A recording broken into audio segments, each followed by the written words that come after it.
Well, thanks for that, and thanks for the opportunity to talk with you all a little bit more about what we're doing at the national level. When I talked to you back in November, I shared a slide deck, and I actually have it pulled up today in case it would be helpful to kind of refresh on that, of the efforts of the America Needs More Family Doctors Collective or Collaborative. And that's the work that we're doing as all of the national family medicine organizations. And actually we have, and I shared last time, we have also recruited one partner from outside of family medicine, and that's the NAO, the National AHEC Network, is actually a partner organization with us. We're in some conversations with some other organizations about getting involved in this work as official partner organizations as well. And we're pretty far down the line in chatting with the AAMC about their involvement, particularly as it relates to workforce diversity. All may have seen the AAMC as a new strategic plan, and workforce diversity is a high priority. And so we're seeing some mission overlap there. But I'll go back to a slide I have on our framework for change. If it actually, yeah, I do have a share screen button. Here we go.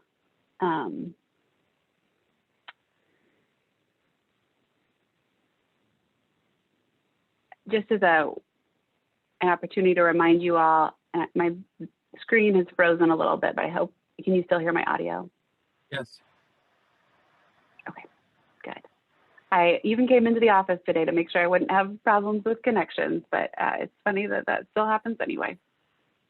So the framework for change shows you, as we worked as a collaborative of national organizations, we had retreats and summits, and we went through evidence and, really took years and decades of conversations and research on what's happening, and then paired that up with where we know things are going, where we know family medicine is going, what we think is important for the future of the specialty, for the future of healthcare in the U.S. And this is the framework for change we came up with. We also thought about focusing our efforts on changing the systems and structures. And I say this phrase a lot. We want to change the systems and structures that are holding our workforce problem in place. And so there are some great programmatic efforts that we're involved in that we're going to keep a strong foundation of that engagement going, but we also wanted to do some things differently to get some different results. So this framework for change shows you how that collaborative is thinking about the work that it's doing. I mentioned last time we've established a steering committee that's those 8 national organizations for family medicine, as well as the National AHEC organization. Then we have the backbone role there along the left. The AFP is in that role. That means that we're supporting the work of all the organizations. We're supporting the collaborative effort. We're administering this entire structure. So from administration of working groups, steering committees, reporting, and that kind of thing. And then along the right side, you'll see evaluation and learning along every step of our process. And then we're focusing our work in 3 buckets, if you will. The pipeline space, and we know that pipeline is kind of a 4-letter word, not really the preferred language, and we probably do need to update that language at some point, although right now it's the language people understand. But really wanting to get into the space before medical school, which is not a space that really any specialty organizations are in right now, and is not a space that the AFP has been in very strongly. And so that's really new work and really exciting work for the organization. The second bucket is the process of medical education. So what impacts our workforce development, what impacts our input into family medicine residency programs that's part of the process of medical education. And we want to really spread innovation there. This is where we talked about the positive deviance model, looking for institutions that have results that are not typical for other institutions with their same access to resources and some environmental factors. So looking at identifying and spreading those innovations, and then also creating local collectives, because we know that big change starts locally, and wanting to really put in place tools and ingredients for our success, and then see those local communities adapt that and turn it into what is going to work in their communities, because it's all a little bit unique. I also shared with you all last time our theory of action. So the framework for change is the structure of what we want to focus on, and then the theory of action is meant to reflect time. So what are our kind of short, medium, and long-term intended outcomes? And so you'll see here in that again, these are the same 3 buckets from the framework for change, but in that pipeline space, we really are focusing on starting with establishing some national partnerships. And I talked to you a little bit about HOSA, and I want to show you something in just a second that's some progress on our HOSA Future Health Professionals work. And then over time, as we establish some of those national partnerships and as we develop some resources, tools, and hopefully collaborations that can be models for others, we would start disseminating and spreading those things. And then our long-term goal is that family medicine is embedded at every key point along this pathway to a health career and a medical career for students. And that's working with a lot more than just the students. That's working, again, with the systems and structures and the people who influence the students. And those are not people and organizations that we're deeply connected with now, nor are our peer organizations. So that's the new space for us. The process of medical education, we're already well connected. What we're working on here and what we've done is establish a best practice guide, which I think we talked about a little bit last time. That's been disseminated right now through the Association of Departments of Family Medicine. It's actually being updated as we speak. And we're working on an online platform for that resource that would actually make it more of an interactive, usable tool. The best practice guide is structured around the evidence about student choice of family medicine mostly, and another kind of workforce development and pipeline type of programs. So structured around evidence, and then pulls in best practices and examples around those evidence-based categories. And there are 10 recommendations in the best practice guide. I think I have a slide on that too, if we want to spend any time talking about that.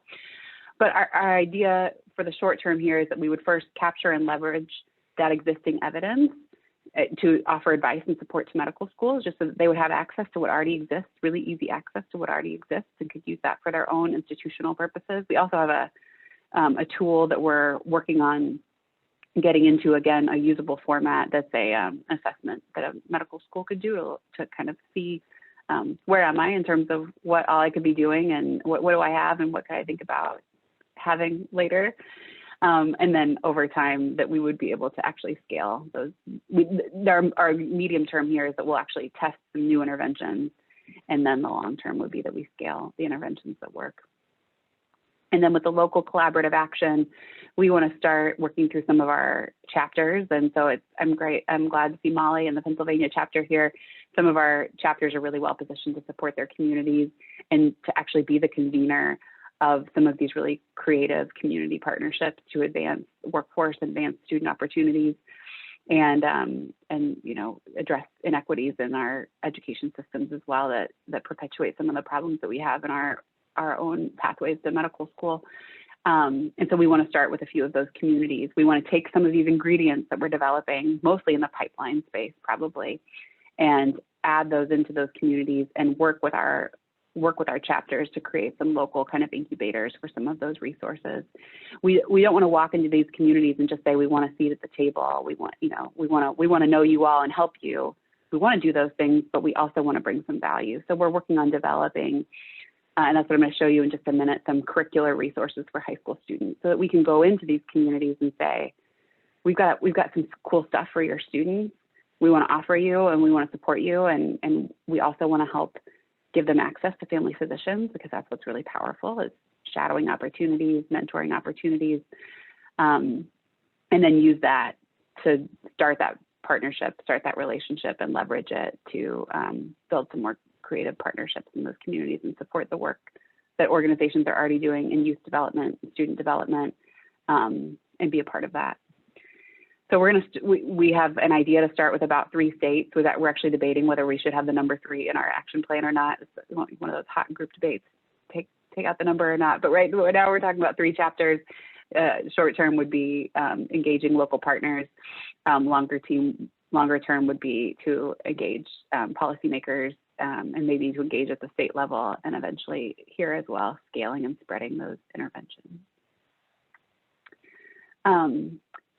I mentioned to you last time our active projects, and I will show you on number 1 here, the work that we've done since November on our HOSA Future Health Professionals collaboration. We're also working on launching a Family Medicine Ambassador program to train those who are influencing students, to give them updated and accurate information about family medicine that they can leverage for their own education and understanding, so that they can speak confidently about the specialty about opportunities and careers, and then also training around how do I talk to students, how do I engage them, how do I find out what they're passionate about and connect that with family medicine. So some of those even soft skills related to being a role model or being a mentor or advisor, or even just being a physician that takes students for shadowing.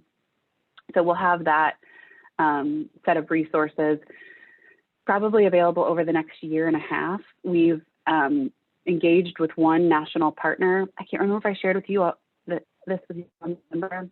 I don't think we knew it in November, but the AFP, and I don't know what all I can share right now because we're still contracting, but we do have a national, it's a national payer insurance company that focuses its efforts on, its members are military and federal families, and they wanted to do, they wanted to do some good with some of their resources, and engaged us to talk about working together. And they're gonna, we put together a proposal and they accepted it, and they want to support our work in the pipeline space and also in some of our social determinants of health work with our neighborhood navigator. If any of you have used that clinically, neighborhood navigator program.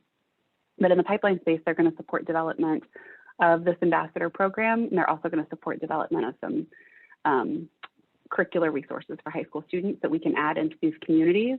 And then they're also going to support some of these chapter engagements. So we actually are working with them to support with a good chunk of financial resource for us to be convening some of these organizations in local communities.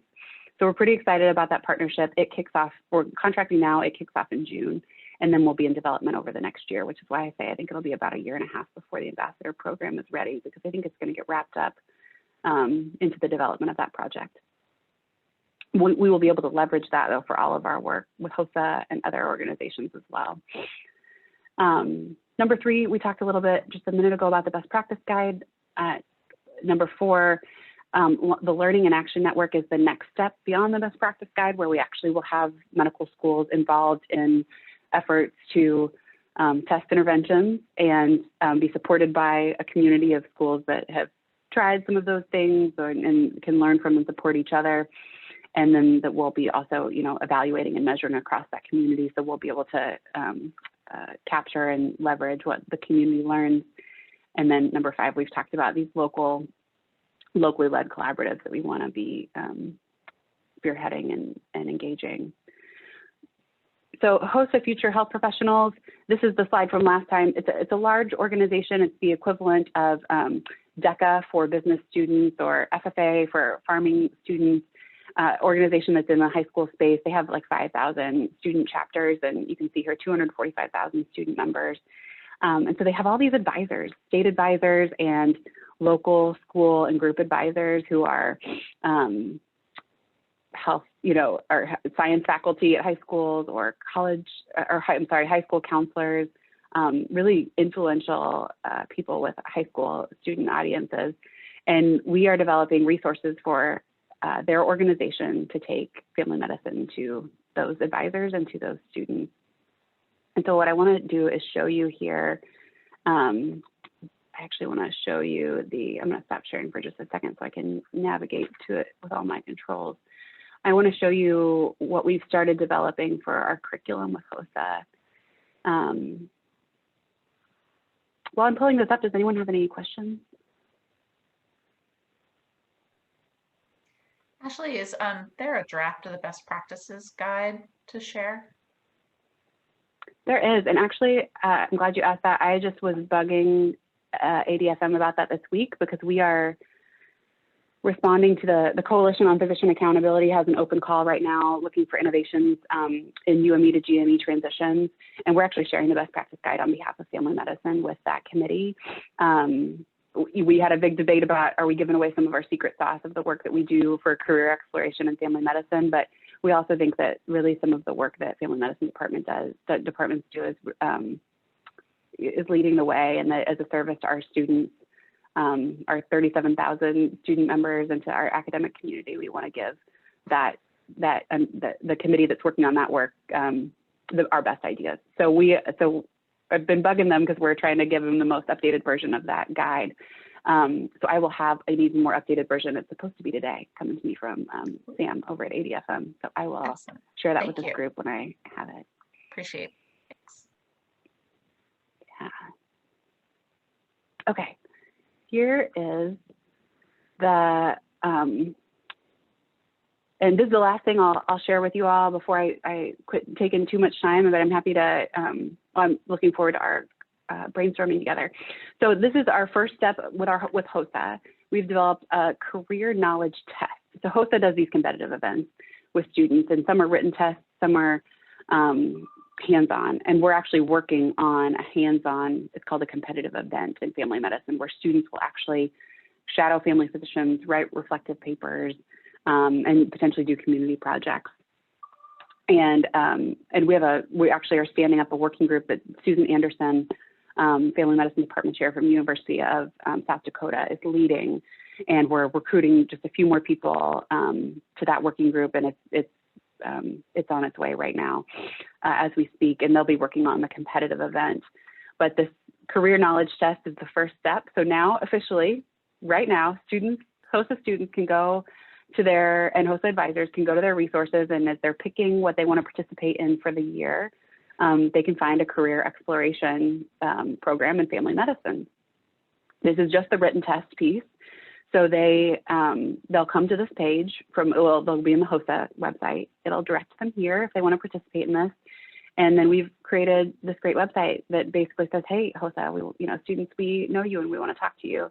And then it outlines exam categories, so essentially learning objectives and resources. So we have a couple webinars that we want them to watch about family medicine, and then some resources. The primary care chart book, if anyone hasn't noticed, the new primary care chart book is out from the Robert Graham Center. It's got some great, I think it's like 50 pages of stats on primary care and workforce, so it can help, hopefully help your efforts locally to advocate for what you need in terms of workforce, and then just a whole bunch of other information about family medicine and the information that we really thought was the most inspiring and informative for this high school student stage. So students will be participating in this test this year. They can start studying for it now. It's live on the website. I wanted to share that with you all. The last thing I'll say about this is that where we're going with HOSA and where we're going with this work is that it will require family physicians to be involved. So for this to be meaningful, for our impact on students to be meaningful, we have to connect them with family medicine in their communities. We have to connect them with physicians that are going to inspire them. So that's really the work that we're trying to figure out. I don't often talk to family docs who say, yeah, I have a ton of free time. I'd love to mentor 12 students, let me, send them my way. Most are not in that position. And so it's going to be, that's going to be one of our challenges, is figuring out how to create meaningful connections for these students in their communities in ways that also allow our family physicians to have a really meaningful and hopefully inspiring experience as well, getting to mentor the next generation. And as you all know, you've even mentioned it already in introductions, it's hard enough to find preceptors for your medical students, and there are all these other health profession students that are wanting slots in your clinics and offices. And so how do you accommodate high school students as well? So it's not going to be an easy lift, but it has to go beyond, some homework and a 50-question test about family medicine to really inspire the next generation. This is just the first step. And it's the first step to educating those influencers as well, so that these advisors and these teachers, if their students are going through these tests, they get to know this content as well. And so that's another really big goal for us, that we develop that understanding among those influencing audiences. So that's where we're headed. Love to take any questions, comments now, or at whatever is the right time for that. Thanks for the time, Stacy and Larry. I have a quick question for you, Ashley. I thought there was another organization beyond HOSA that you guys had connected up with. Am I remembering correctly from our conversation, or am I off with that? We're not working with another organization in the high school space. We've had some conversations with the YUSA, and I think we talked to Boys and Girls Club. We talked about targeting them. we talked to an organization called Jack and Jill that supports African American families. There are several other organizations that in it, maybe at one point we were in conversations with some of those. HOSA is the one that we identified because of its reach, and it's really established because of its track record in just adding curricular elements and then actually seeing results in terms of its members' interest in those careers. It's actually pretty amazing what they did with public health careers, and they can show how that just created a huge new awareness of opportunities there. And because we actually have a lot of our medical schools and family medicine departments that were already engaged with HOSA in some way that we thought we could build on in a meaningful way. The payer we're working with on this grant, if you will, their network, because it's military and federal employed families, we're hoping to actually get to focus a little bit of our effort on military communities. And so that's not an organization on its own, but it's certainly a population. And we've talked a lot about, a lot of those families are pretty transient. And so wouldn't it be great if for some of those students, family medicine was a home for them wherever they went, if they were involved in kind of a longitudinal experience. But we're not working with one singular other organization in that space that I can think of. So there are some people on this call who are former military, and I'm wondering if you all want to comment on working with the military. Yeah, I'm former Air Force. I was in the Air Force as a family physician for 10 years. And I was a very active member of the Uniformed Services Academy of Family Physicians when I was in the military. I think it's a neat idea. I found the Air Force anyway to be very family medicine friendly, and I think there is a real need for sort of those continuous healing relationships that are a hallmark of family medicine that the military families would really embrace. If we could think of a way to get students hooked into that, I think that's a great idea.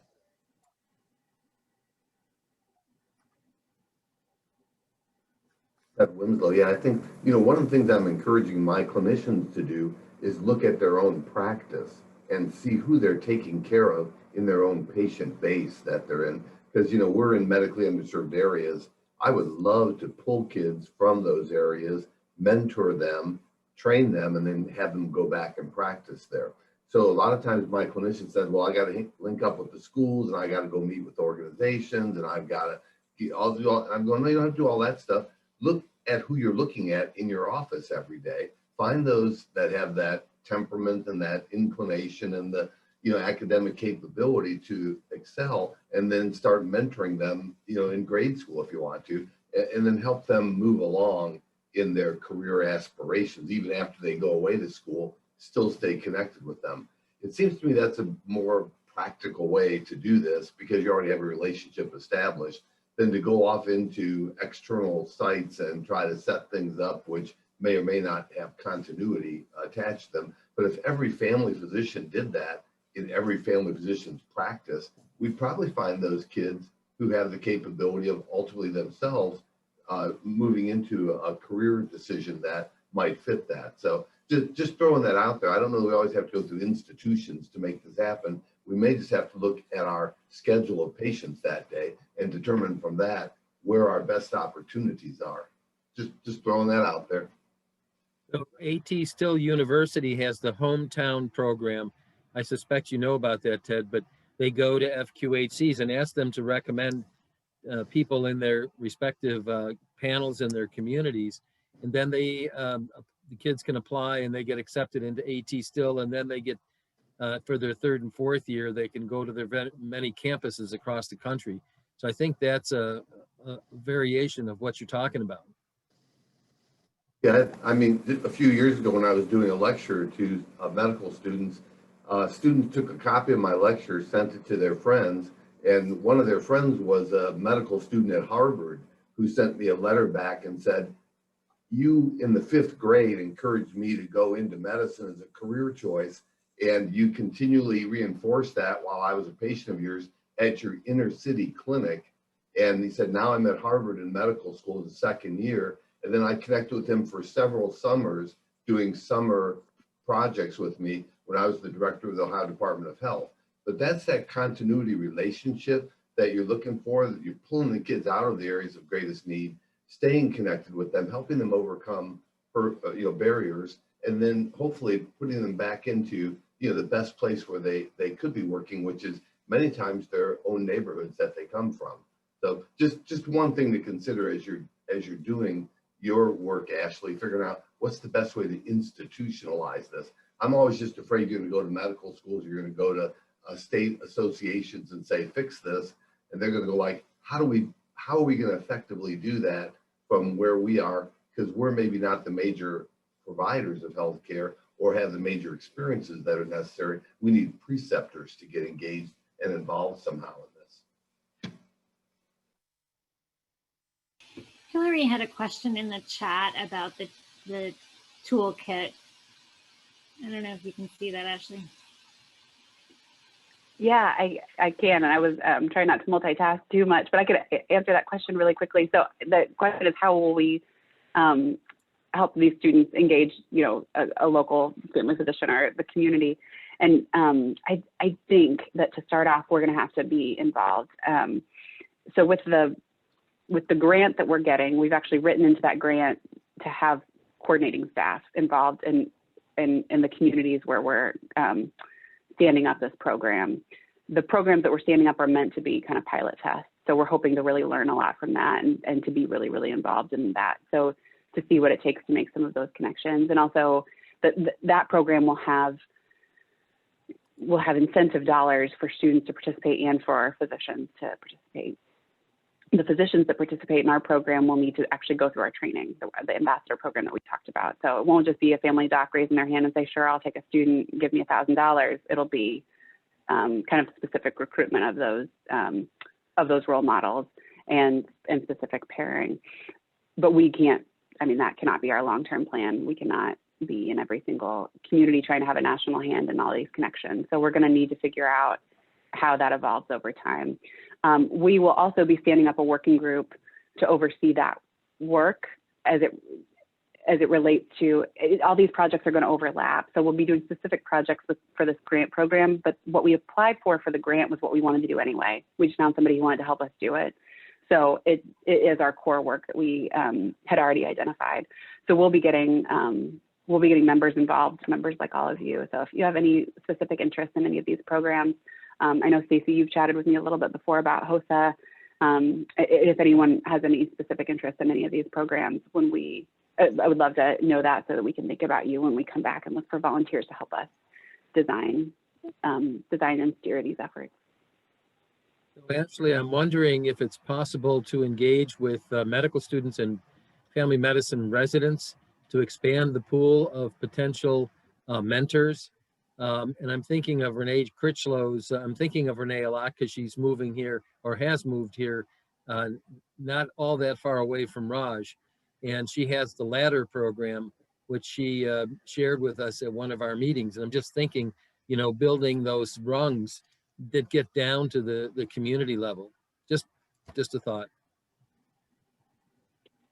Yeah, I love the ladder program. And one of my dreams a few years ago was just to put all of our resources behind expanding the ladder everywhere. And I still don't think that's a bad idea, but I couldn't get it past all the decision makers I needed to. But I will say that in terms of resident engagement for the grant program, it's a 3-year program. The first year is setting up the curriculum for the students and an ambassador program for our role models. The second year is launching the program, so connecting the students and the role models, and we're going to have a structure. So the students will get a scholarship. There'll have to be an application and selection process. They'll get a scholarship.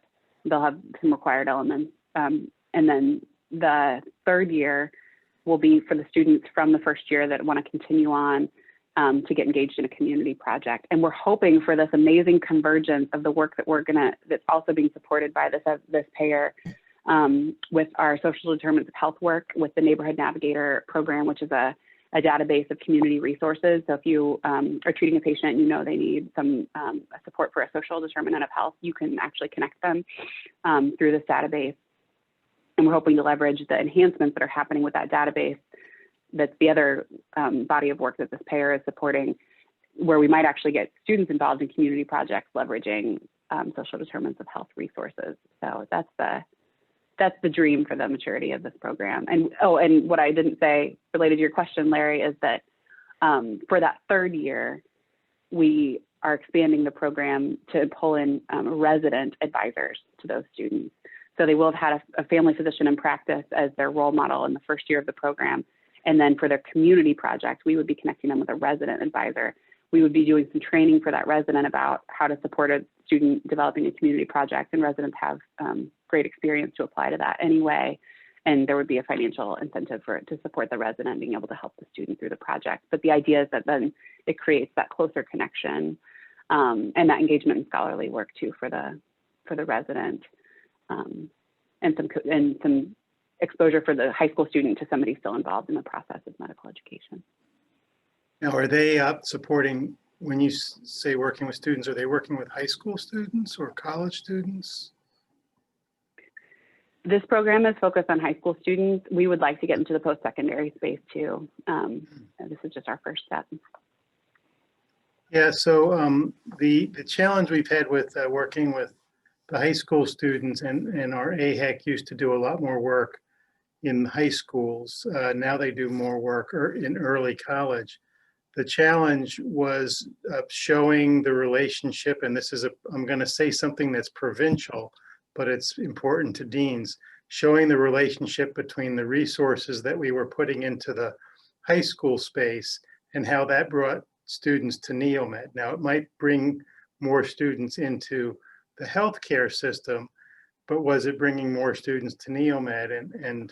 And so, and Larry knows this very well, we've moved more out of the high school space and into the early college space with our AHEC programs and support. And we actually have medical students that mentor the students in early college, and we focus on underrepresented in medicine students. And we're starting to see, we've been doing this a couple of years, and we're starting to see some real success with recruiting underrepresented in medicine students to Neomed with the work that we've been doing in the early college, like first year. Some seniors in high school, but more it's like the summer right after high school when they've been accepted into college.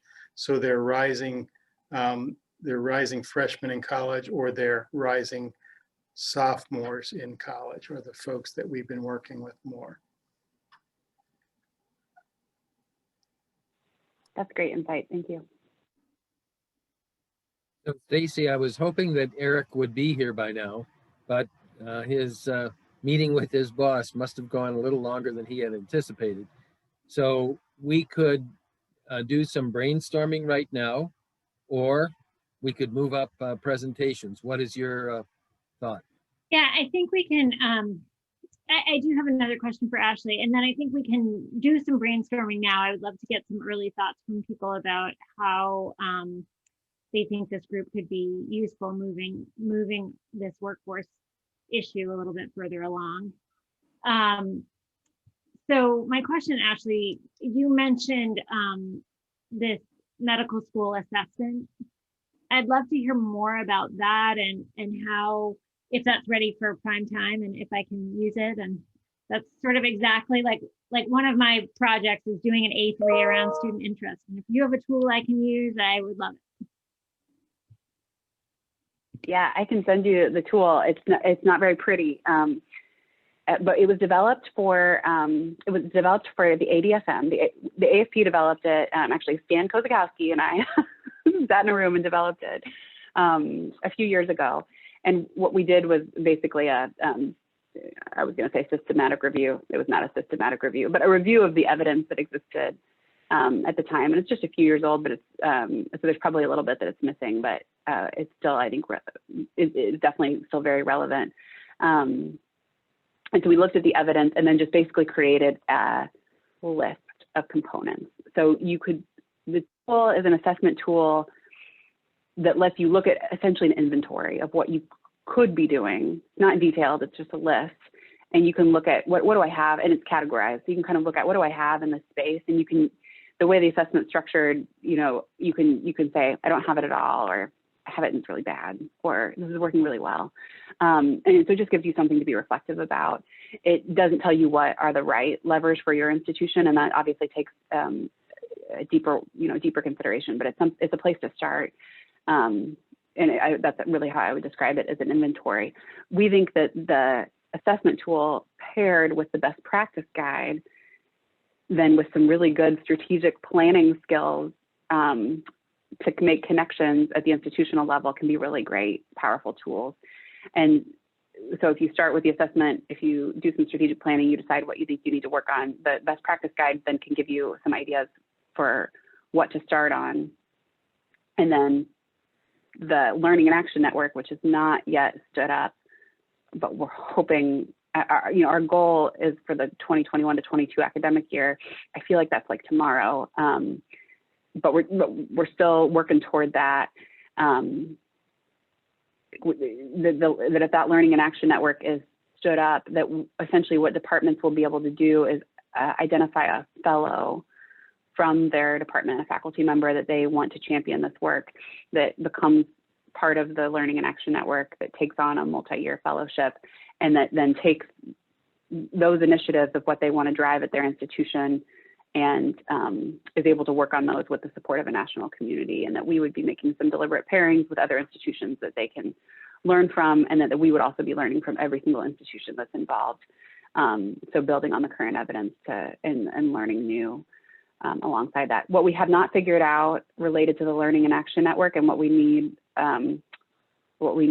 leadership to decide, and member leadership to decide, so this is where that working group needs to get involved, is what our exact methodology is with the Learning and Action Network. Are we prescribing interventions that are controlled and doing controlled tests? Are we supporting whatever a school wants to do, and we're just trying to keep tabs on all the things? Or is it something is it positive deviance, where we're looking for specific innovations and trying to spread those innovations? Is it a hybrid among those? But we really do need to settle on a path, and so that's where we are. That's kind of the level of detail where we are right now. But yes, I can share the assessment tool and the best practice guide, both in their unpretty formats with good content, and we're hoping to get those into pretty usable interactive formats in the next few months. Thank you. That'd be great. So I'm interested to hear people's thoughts. I don't know, Larry, you may have some thoughts about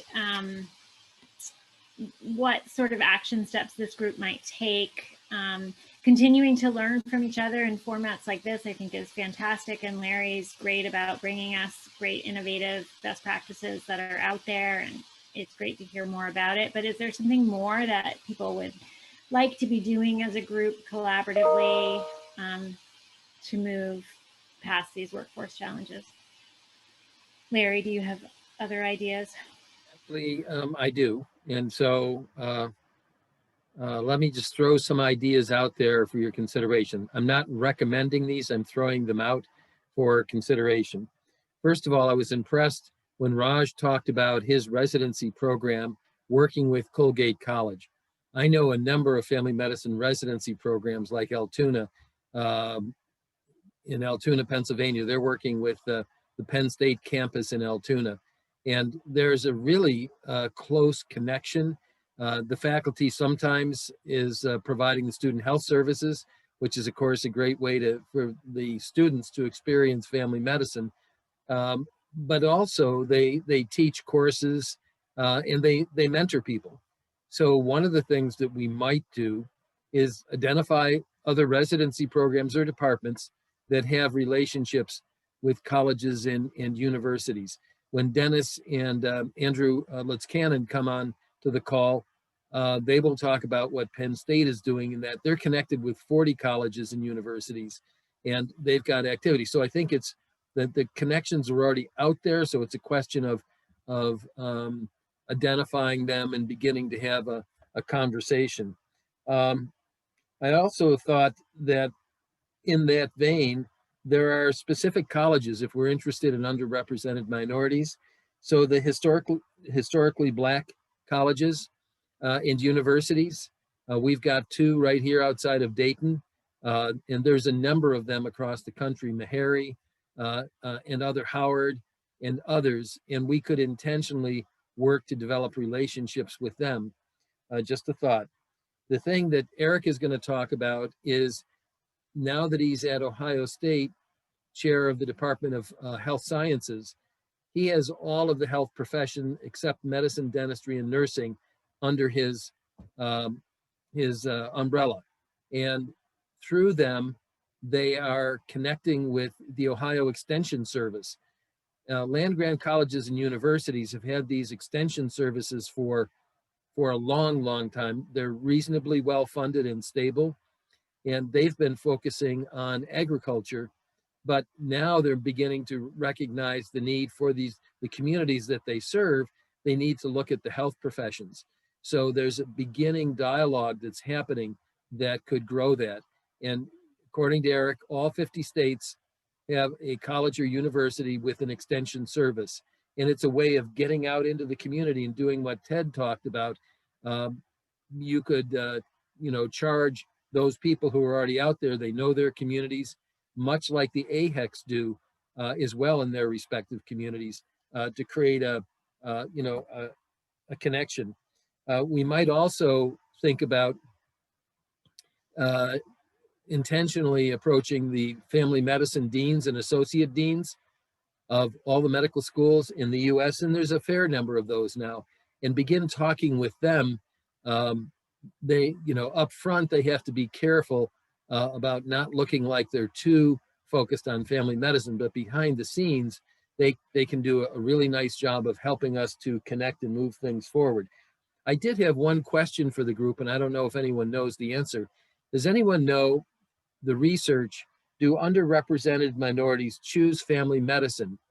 At what rate do they choose family medicine? Does anybody know? Okay, so that's something that I'm curious about. I'll try to find that information. I will also mention that the Lake Erie College of Osteopathic Medicine, they have a special advanced program. Anyone who's been a PA for a number of years can apply to their medical school, and they have a special program that I think takes less than 4 years to get through medical school, and is specifically intended to produce family physicians. And I see Eric coming. I also think we may want to engage with some employers. There are some employers who are part of what's called conscious capitalism, who are looking at how they can serve their local communities. And I can tell you stories, which I won't right now, but they have connections that could have a dramatic impact on the employees' children that they're served. And I can send you information about that. Let's see, Arthur Kaufman. Eric, now that you're here, can I put you on the spot and talk a little bit about Arthur and your conversations? Yeah, so maybe it would just help by saying, first of all, saying I'm sorry that I'm late. My boss had me in a meeting that went way longer than I expected, and I know we've all been there. So please forgive me for being late. So show of hands, who on this call has heard of Dr. Art Kaufman, Vice Chancellor for Community Health at University of New Mexico? Show of hands. Okay, thank you. So a few of us. Art has been at University of Mexico for a long, long time. He's also a part of a number of organizations, one of which is the Beyond Flexner Group, if you've heard of them. And his work really does focus on primary care from a community health vantage. I got to know Art several years ago, did some work on a major grant with him, and then did some collaborative work thereafter. And he is at a land-grant university that has an extension service. For those of you who aren't familiar with extension, I can talk about what that is in a minute. But anyway, he has an extension service there as a part of the land-grant institution. And he envisioned basically taking extension, which is like 4-H, ag extension, that kind of model, and developing a health extension framework for the state of New Mexico. And today that work is very active in very remote, rural, dispersed communities all over New Mexico that blends this aspect of having a human presence in those communities around devoted to primary health care and health and wellness oriented approaches with a virtual connectivity, so that those folks working out in the community can connect with some of the real expertise that exists at the UNM Health Sciences Center, so that there's this interconnectivity, even though they're at a great distance from one another. And it was actually Art who inspired some work that I'm now doing at The Ohio State University that's attaching The Ohio State University to our extension service around trying to locate extension as a more vital part of health and well-being in local communities. And then that attaches to a national effort that I'm a part of that now Larry's involved in and Ashley's involved in, and hopefully before long, Ted will be involved in too. So I don't know what else you'd like me to say, Larry, about that, but I'm happy to talk more. That's helpful. Thank you.